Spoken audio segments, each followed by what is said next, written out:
Welcome, everyone. Thanks for joining today on this World TB Day, taking your time to invest and learn more about the three cluster symptoms, the breathlessness, fatigue, and digestive discomfort.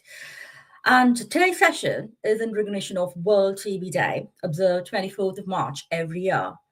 And it is important today on this World TB Day to ground on the global reality.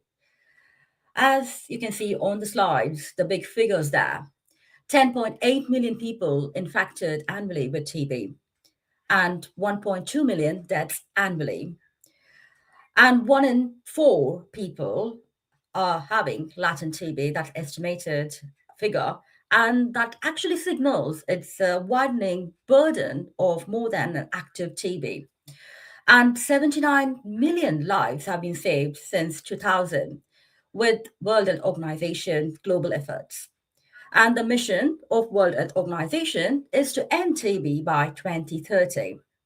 So, with that information in our minds today and those figures there, this session is going to extend beyond creating that awareness about TB as just as an infectious disease.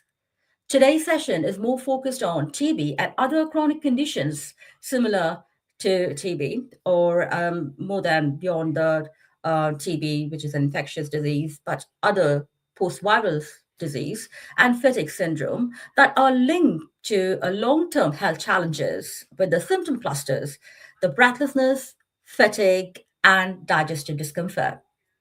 And also, today we are going to learn what is a shared common pathway these symptom cluster share, and also learn the integrative supportive strategies for good quality of life and long-term health. So it is beyond the survival. This session is focused on long-term support and good health.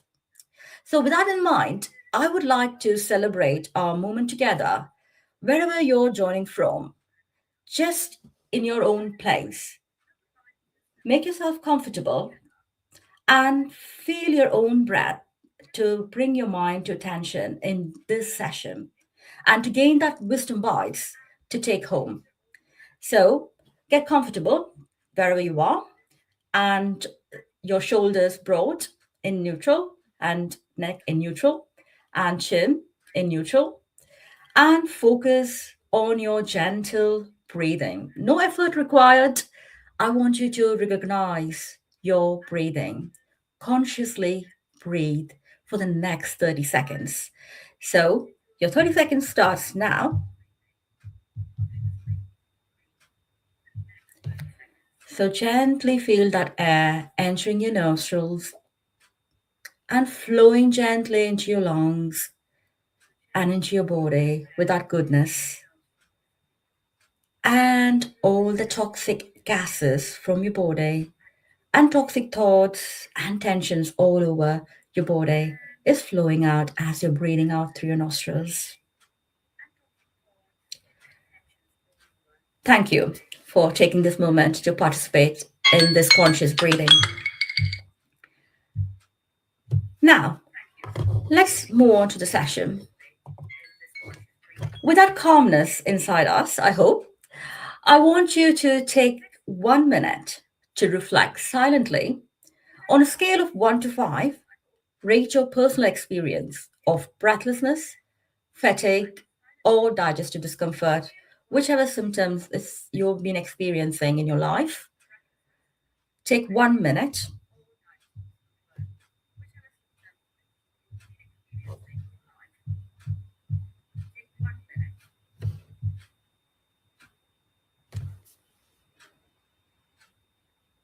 You can share your answers on the chat box if you are comfortable, or otherwise, just this is actually a session to gain reflection and personal wisdom to take your life to good health. And also, if you're a carer watching behalf of your family member or a relative, take that wisdom bias and apply and take care of the health of your person. So you can write it in a piece of paper or share it in the chat box.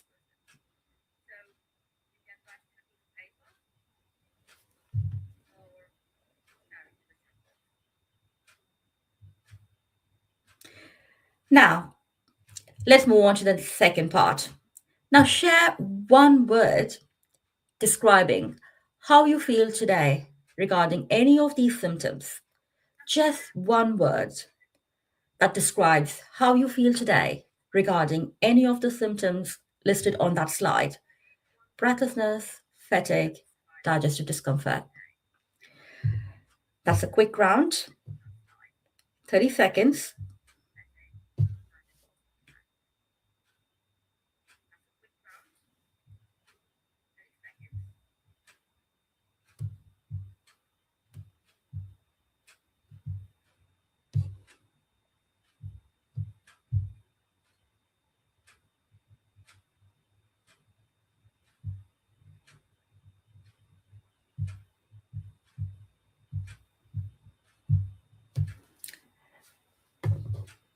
That's good. So you can keep it yourself. I don't see anything in the chat box yet.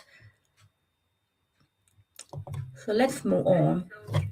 Let me introduce myself formally. I'm Dr. Devi Sundar, an integrative mind body consultant and the founder of Teletherapies. And I'm going to be your host today and leading through the session and giving you that wisdom bites that you can take home.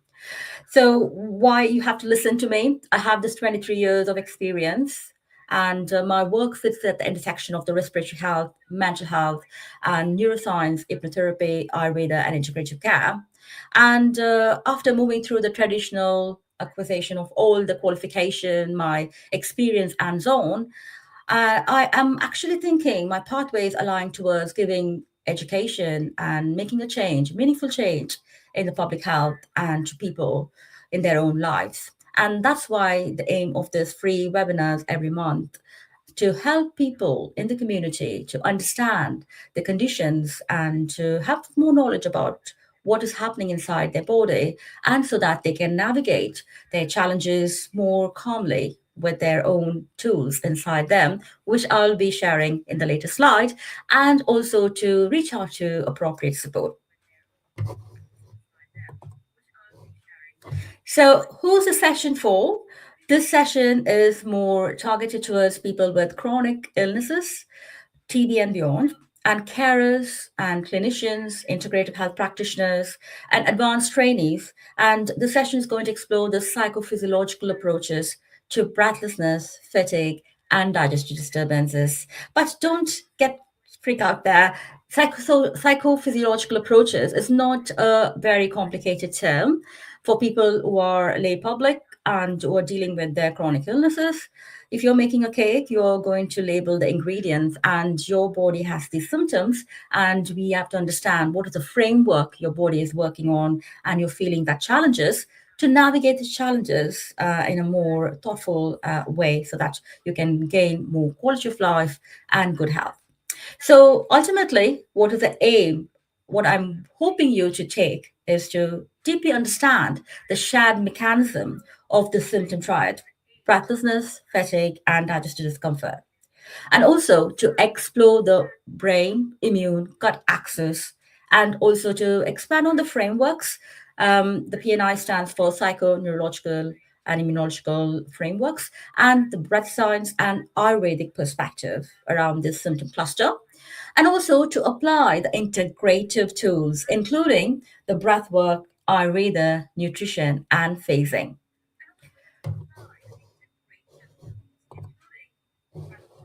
So now, when I talk about the symptom cluster, that is the breathlessness, fatigue, and the digestive discomfort, these are not rare symptoms. Most of the chronic illnesses have that, and it's also not coincidental. So it forms a reproducible clinical patterns across a wide range of conditions. Few of the conditions which I have listed here: the post-viral syndromes, that is the long COVID, which most of us are aware and gone through that pandemic and the symptoms. And the research confirms 1 in 13 adults have experienced this long COVID effects.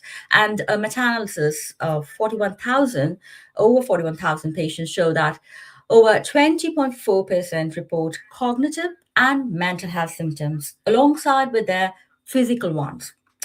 And also, interestingly, fatigue is present in up to 54.5% of individuals with IBS, which stands for irritable bowel syndrome, and any of the functional GI disorders. It confirms there's a deep overlap between your gut function and your systemic energy regulation.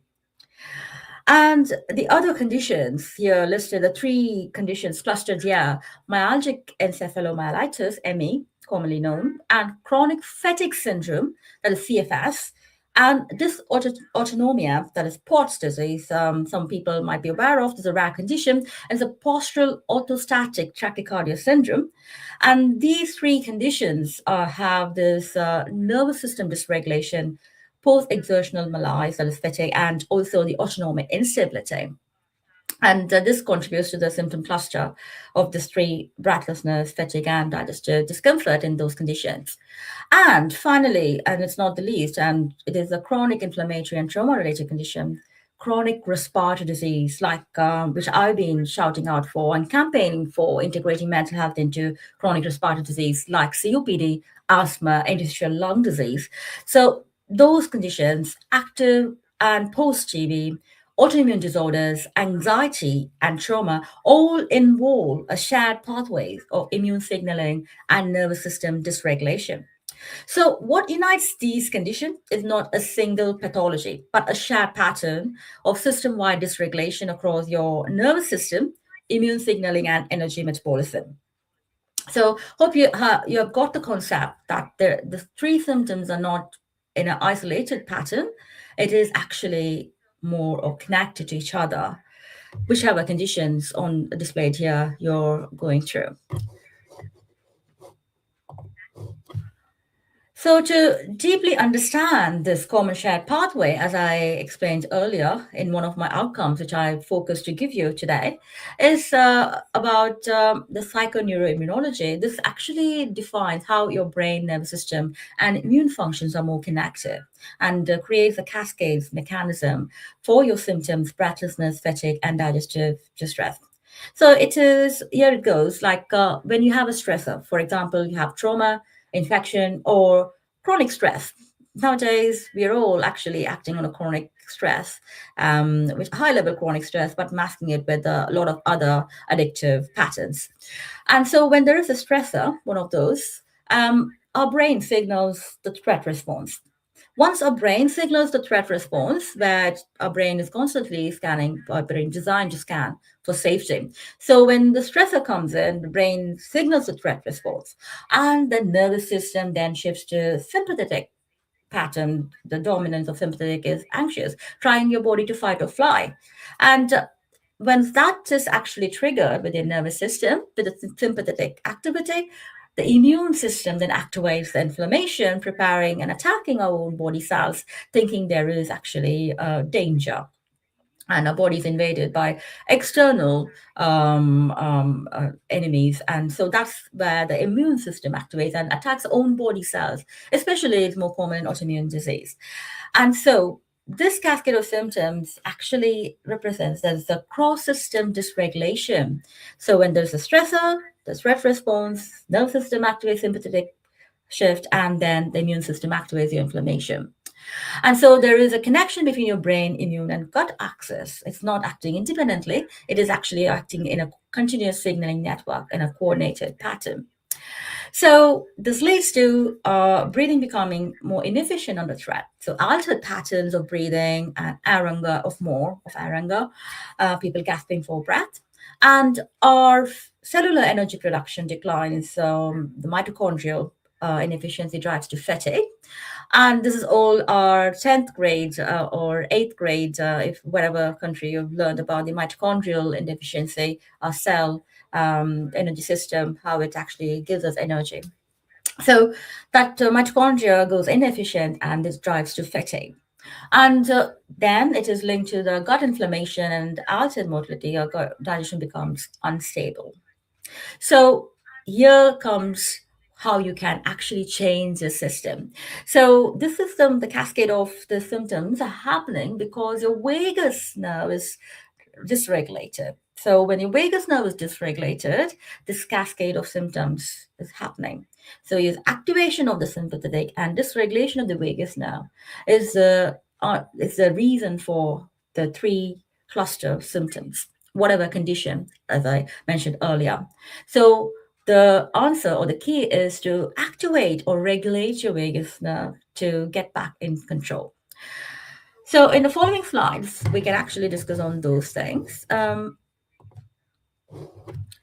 Now, I also want you to give very, very important news here. And some might be aware of if you're a healthcare practitioner or a hypnotherapist or neuroscience practitioner. But other people who are outside the spectrum, our symptoms, whatever we feel, it depends on whatever brain waves we are dominant of. So there is a spectrum of brainwave activity. When you're in a chronic illness, often individuals are trapped in this I beta wave, that is stress, hypervigilance, and breath restriction. And that actually then triggers more of your breathlessness, fatigue, and digestive discomfort. Now, there is also another part of the wave, that's a beta wave, to be staying alert. Whenever we wake up in the morning, our cortisol is high and we are alert, thinking about what problems we have to solve today. Okay, so that's I-10 symptom monitoring and anxiety. But when we are relaxed, that supports our regulation, clear thinking pattern, and also recovery and healing. And healing is more into the theta waves, the deep relaxation. So alpha and theta wave state is the best wave state we have to be in order to help the healing and recovery and improve our gut function and our immune function. So the emerging evidence actually indicates, gives us more information on this. Especially particularly on the slow breathing. So the slow breathing improves our vagal tone and heart rate variability, and that improves the communication between the brain gut immune axis. And so the communication is coordinated, less threat response, and more of feeling that safety and calmness, so that our body functions in a calm way.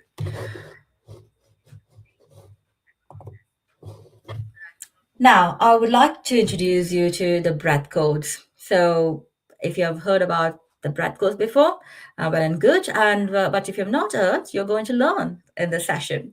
So, breath is one of the tools or the gifts we are being born since the day one to regulate our system. If I ask someone, have you thought of your breathing any part of the day? People might actually stand and ponder over whether I've checked my breathing. The only time we become more conscious, aware of our breathing, is the moments when we are getting more stressful or anxious. Because we are not regulating our breathing more consciously and we are taking our breathing for granted because it can work consciously and also with our subconscious part, and it is actually an automatic function as well. We are gifted with. We don't focus on the conscious breathing. So what happens, the consequences, the conscious breathing does not actually a part of, does not become a part of our daily routine, then that leads to a consequence where our brain is put to a beta or I beta state brain wave, and that leads to more of this miscommunication between the brain gut immune axis. So the more of conscious breathing during many parts of our waking hours will improve our brain waves and help the pattern or the rhythm of a body to coordinate the function between the brain, gut, and immune axis. So research actually proves that congruent breathing and extended exhalation improves that vagal tone and heart rate variability, and also activates the parasympathetic response. So I'm going to ask you, maybe rather than ask you, invite you to gently feel your breathing, okay, which we did at the start of the session. So take a comfortable position and gently feel your breath, nasal breathing, which is very important. Breathing in through your nose and breathing out gently through your nose. Again, breathing in through your nose and breathing out gently through your nose. Breathing in through your nose.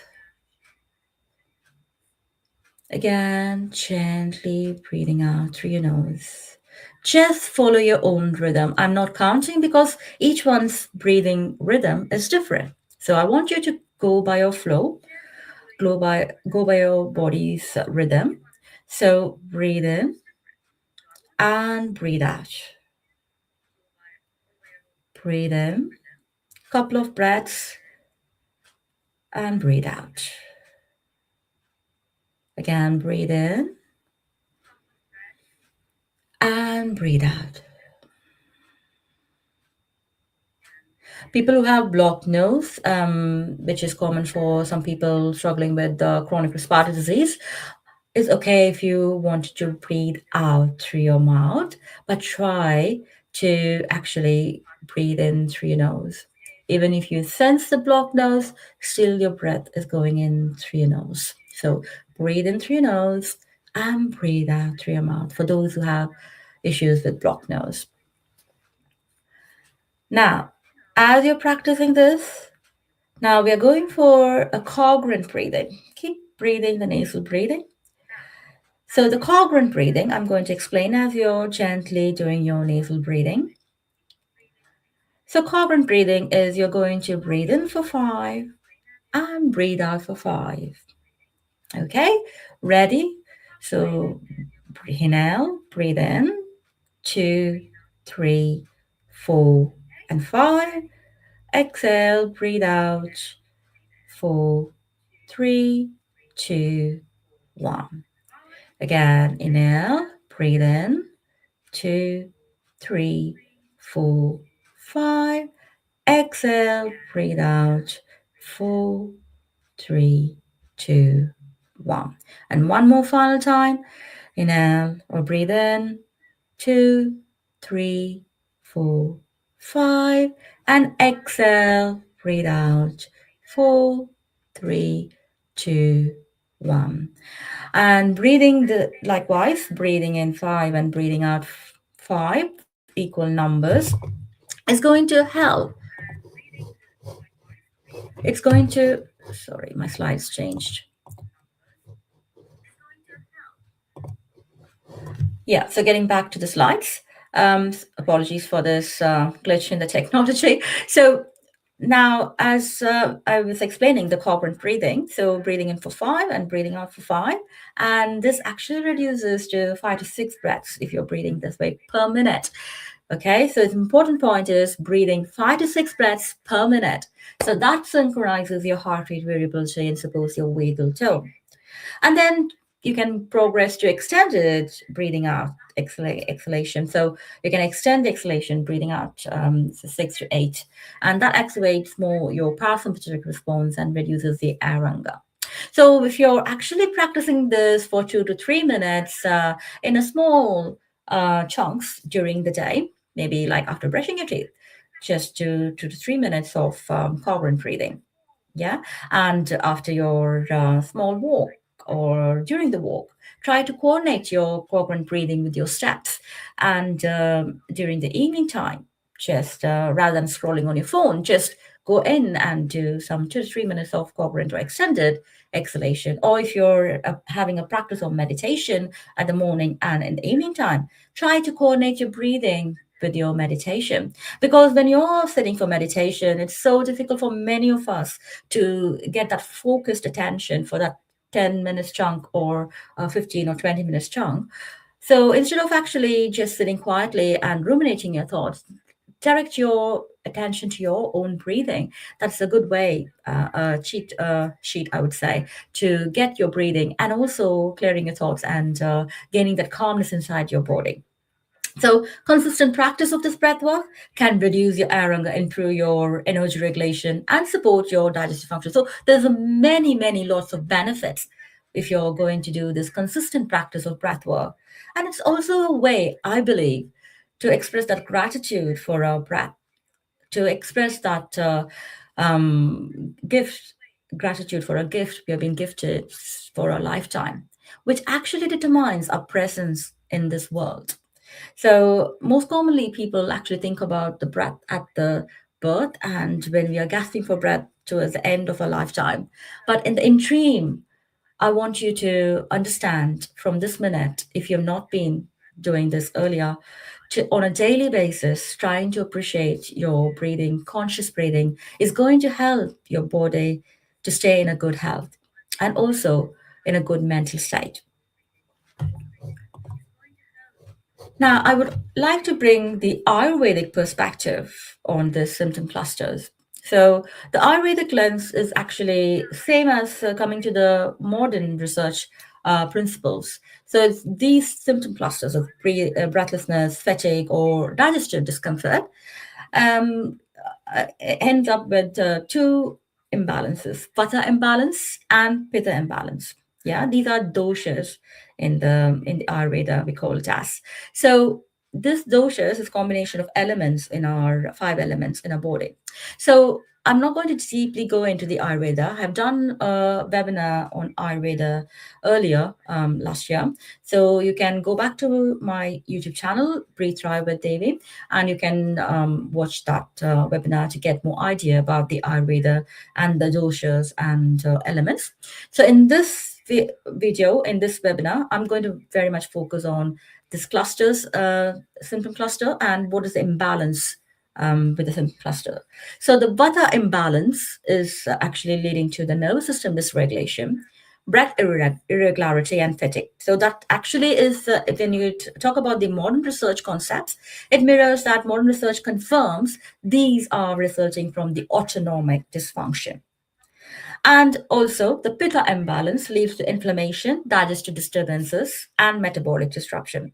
So, according to the modern research, then, that mirrors the systemic inflammatory patterns. Different systems, different healthcare systems, but the same principles it is converging on to. So, what does Ayurveda then recommend for the symptom cluster? It emphasizes on the dinacharya, so rhythmic routines, warm digestible foods, and the nervous system calming practices like pranayama and other meditative practices in Ayurveda, and gentle restorative movements in Ayurvedic method. So the gentle restorative movements can be your body movement, can be your thought movements, or can be you're actually having that rituals for your body. So that's the emphasis of Ayurveda for the symptom cluster. So the goal here, according to Ayurveda, is to restore the balance and flow and not suppressing the symptoms. And so I hope that's clear what the Ayurvedic lens, and Ayurveda explains the science of life very clearly. And I'll be going through those in a small chunks later on in my video. But related to the symptom cluster, this is what Ayurveda says. Now, so coming to the nutrition, nutrition plays a huge role because it is not about the food what you eat, it is about what you can digest. That forms the foundation of your good health. So the evidence actually says the gut microbiome composition directly influences your inflammation, fatigue, and neurocognitive symptoms. So reduced these actually then reduce microbial diversity that leads to a long-term adverse outcomes. So, what is then the key principles you can actually follow in order to protect your gut microbiome? Is the microbiome support number one. So, diverse, fiber-rich plant foods to support the microbiome ecology. And so trying to consume more plant-based foods. Yes, meat-based is important for people who actually consume meat, but moderation is a key for anything. So diverse fiber-rich plant foods are very, very important for the microbiome health. And secondly, for the anti-inflammatory nutrition, omega-3s and polyphenols, so to reduce the systemic inflammation. And polyphenols can be found extensively in all the berries, and that is very, very important source of nutrients, and other multiple seeds and nuts. So consuming those is key on a daily basis, but in moderation. That's very, very important. And the third key principle here is the energy metabolism, how you can actually protect your gut and reduce that mitochondrial inefficiency and maintain a stable blood sugar is important to improve your mitochondrial efficiency. So that is important. To make that happen, more conscious, it is a multiple efforts you have to put. More conscious eating, more conscious activity on a daily basis, and more conscious breathing on a daily basis.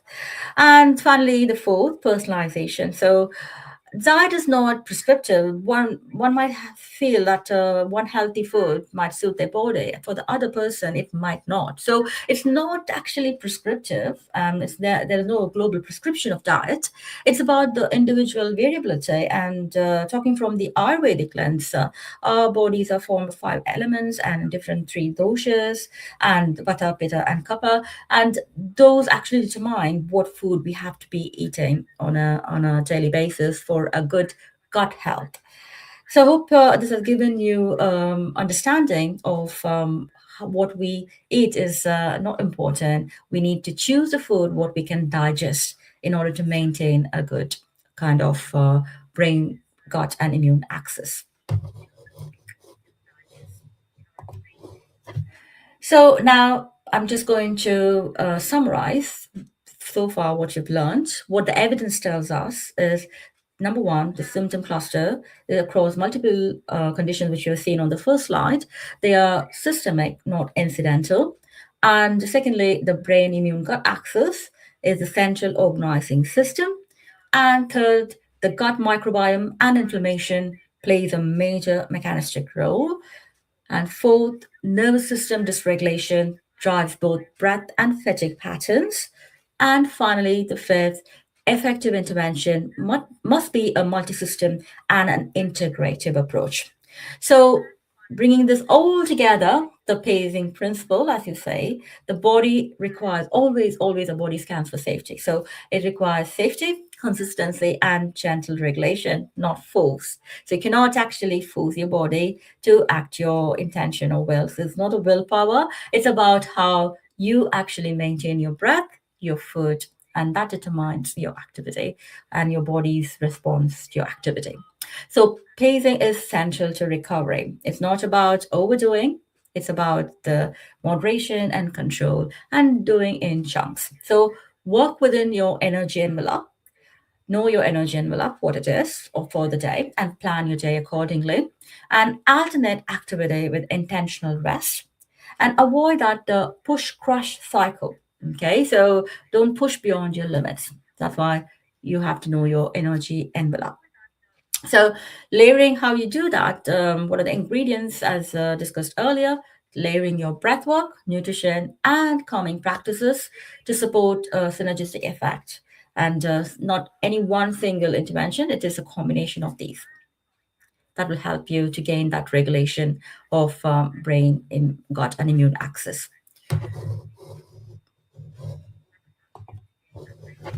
Now, coming to the close, as a closing, the breathlessness, fatigue, and digestive distress are not isolated malfunctions.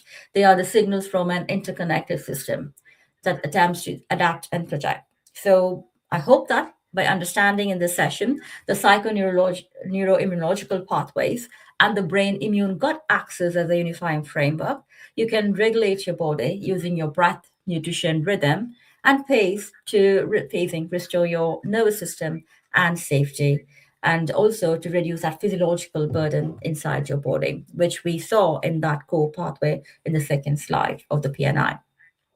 And also use a compassionate approach to restore your body's rhythm, not a quick fix. So you have to focus on the balance. It's not perfection, it's balance. And a consistent practice over time will take you there. So thank you for your attention and your curiosity and commitment to attend the session despite your busy schedules, wherever you're from, or for those people taking the time to visit this recorded webinar as well in your own time. And I hope that you have understood that symptom cluster, and that's the breathlessness, fatigue, and that is to discomfort is coexisting in many conditions in today's world. And we have to watch our food patterns and choose what we can digest, and also focus on conscious breathing on a daily basis. On that note of finish, I would also like to remind our upcoming session on the 6th of April. I'm going to deliver a free webinar again on our public survey, UK-wide public survey, ending the emotional breathlessness crisis in chronic lung disease, and also on the 9th April, trauma-informed care in everyday practice. So I hope I would see you again in those sessions back. And you can follow us on the Facebook and Instagram, tele.therapies, and website www.tele-therapies.org. And before I could end, if you're staying still here on this webinar, I would like to invite podcast guests, people who are practicing neuroscience, hypnotherapy, or integrative medicine. I would like to you to be my guest and share your expertise to our audience, and so that we are delivering a meaningful community healthcare. And thank you once again for your attendance today. And I'll see you in the next webinar.